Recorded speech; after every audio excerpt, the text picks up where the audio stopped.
Hello mga kabibig! Welcome back sa ating bagong YouTube channel. Ito ang pinakamaingay ng YouTuber sa balat ng YouTube. Ako si Kabibig, maglebak-lebak at with evidence.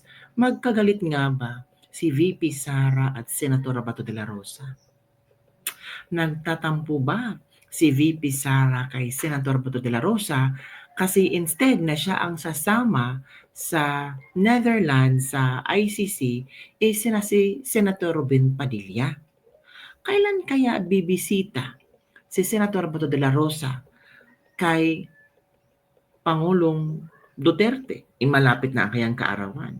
Bakit hindi nagpapakita sa ICC sina Senator Bato de la Rosa at Senator Bongo? Meron kayang something or tampuhan sina VP Sara, Senator Bato de la Rosa at Senator Bongo? Or baka takot lang si Bato at si Bongo na bumisita doon sa ICC at baka makulong sila at masama kay Pangulong Duterte. Yan ang ilang mga negatibong komento ng mga bashers. Ay nako, para masagot yung mga tanong nyo ba, nandito si VP Sara para i-explain sa iyo, sa inyong lahat mga bashers, kung ano ba ang status nila kay Senator Bato de la Rosa, pati kay Harry Roque, kasi biglang na-chika ito na pinabayaan daw o ganito, or may tampuhan daw si si Attorney Harry Roque at VP Sara, pati kay Bato. Ito kabibig. Former president aside sa Dutch couple na nagbigay sa kanya from Filipino? Hindi niya nabanggit na Kasi marami kami nagsabi. baka, hindi ko natanong. Okay. Sige lang, tanong ko sa kanya bukas pag bisita ko sa kanya. Tatanong ko sa kanya. Hindi ko yan natanong. Actually, nagpadala din ako ng sulat kasi din. Pero bago lang yung sa akin. Kailangan din pong dumaan pa sa box kahit na personal niyo po siya nakikita? Bawal magdala ng kahit anong bagay doon sa loob. So dadaan po talaga doon sa usual process. March 23. Ang time is 11 a.m. No? Yes, ma'am. Oo, ang time is 11 a.m. Ang venue is The Hague. Hindi ko lang alam saan exactly sa The Hague yung gathering. Yes. Maliit lang naman ata. In-announce naman, ma'am. Kaya lang, 6,000 lang daw po time, yung data. secret muna. Hindi namin inano kasi kami yung kasali kami sa pag-organize ng. Ipaparang siya. Pero tahik lang naman.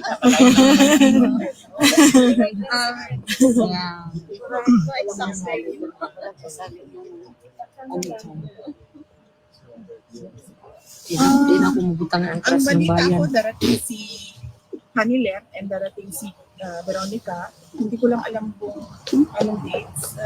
Darating. Really? Sira. Sira. Eh, pagduko-duko niya. Yes. And Kasi hindi dyan. darating. Siguro on the day of the birthday ata. Di ba Hindi ko gusto? lang sigurado pa, hindi ko pa nakita yung Kung kulong po. Si Congressman Pulong Duterte, wala pa siyang date. Pero may visa na po. Hindi ko pa alam, hindi pa kami nagkausap ni Congressman Pulong. And Mayor Basta hindi na talaga tutuloy. Si Mayor Baste ay parang pagkakaintindi ko sa sinasabi niya pagkatapos na ng election kasi kailangan niya asikasuhin yung campaign doon sa Davao City. Kasi siya na yung nagdadala ng mga presidente.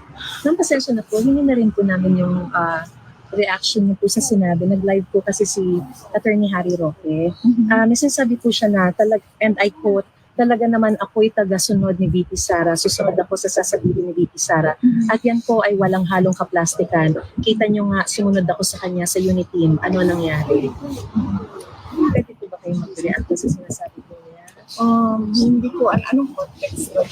Oo nga po, baka sumusunod lang po siya sa inyo. Tapos meron din po siya sinabi kasi na minsan natatakot ako sa iyo, VP eh. Kaya minsan may gusto kang gawin, sabihin ko, di ako sang-ayon, di ako makapagsalita. Di ko sasabihin kung ano yan, pero may dalawang bagay na ngayon lang nangyari na sumunod ako sa kanya, pero alam ko na hindi dapat. Meron siyang ganong sa live?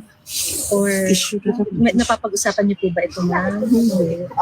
Siguro tanong nyo na lang yung context. Correct. Kung ano yung sinasabi. Pero you don't wish to comment on it anymore. Kasi hindi ko alam kung ano yung context na Huwag nag-mag-comment, huwag nag-gan. hindi ko alam kung anong context ng sinasabi niya na may dalawang pangyayari. Hindi ko alam kung ano yung dalawang pangyayari. Siguro mas maganda kung tanong natin siya kung ano yung dalawang Tama. Yes. Vicky, Thank you. comment po, kasi regarding po kay Senator Bato, na meron po siyang sinabi na kung sakali pong lalabas yung warrant po para sa kanya, mag-ano po siya, he will go on hiding. Meron po ba kayong comment doon? Well, yung ganyan kasi desisyon niya ng personal decision ng tao ba kung ano yung gusto niyang gawin sa mga kinakaharap niya na Laban. problema. Wala na siguro as a person kasi ang prinsipyo ko is kung saan masaya yung kaibigan ko ay kung ano yung desisyon niya, saan siya masaya, komportable doon sa kanyang mga desisyon, susuporta lang Oh, that's true. as a friend. So, ganun yun sa akin. So, hindi naman niya ako abogado, hindi naman ako kaparte ng kanyang grupo sa mga nag-a-advise sa kanya.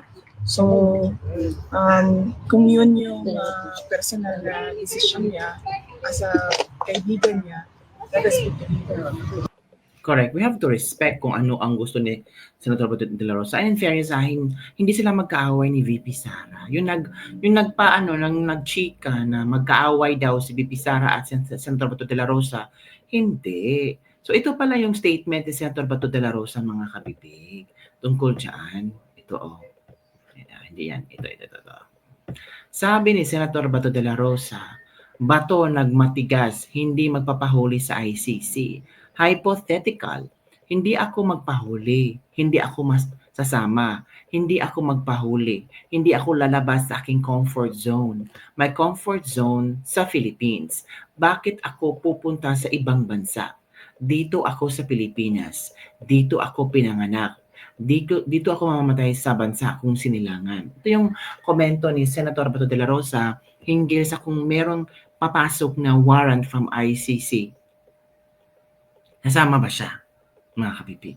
At in fairness naman kay Senator Cheese Escudero, talagang nilalaban niya si Senator Bato de la Rosa. Kasi itong si Raul Manuel, nasupalpal ni Cheese. Kasi itong si Manuel nag-react. Kung magtatago si Bato sa Senado, kahit wala namang silang sesyon, parang inamin na rin niyang guilty siya. At masasayang din siya ng pondo ng bayan para lang magpalamig sa opisina. Ito naman ang sagot ni Cheese Escudero kay Raul Manuel. May I remind Congressman Maul Manuel that this same institution courtesies were extended to his compatriots and associates, collectively called then as Batasan 5, nearly 2 decades ago. Yun, mga kapipig. So, meron palang ibinigay din na tawag dito, pagtatago o binigyan ng courtesies sa mga compadre, compatriots and associates ni Raul Manuel ng Batasan 5. So, gusto talaga nila noon si Bato ay, pati si Bongo ay ma-arrest ng ICC. Ano sa palagay yung kapipig? Meron kayang arrest warrants sina Bato de la Rosa at si Bongo? Kasi one time nabasa ko komento ni Bato, nabudol lang siya ni sinungaling daw si Mr. President. Kasi niwala sa sinabi ni Mr. President na hindi papasukin o hindi sila makipagtulungan sa ICC. Ngayon nagsilabasan na ngayon ang mga totoong istorya behind sa sabi na kidnapping kasi, yung pag-aresto at pagkulong at pag-transfer ni Pangulong Duterte from Philippines to The Hague. So yun na kabibig, parang posibleng natatakot si Bato kasi baka kung ano man ang nangyari kay Pangulong Duterte ay pwedeng mangyari sa kanya, pero nagmamatigas talaga si Bato. Hindi siya magpapahuli. So ano ang iyong comment tungkol sa mga kabibig? Don't forget to like, subscribe, and share this video para sa mga trending news sa ating pag-uusapan. Bye everyone! See you next time!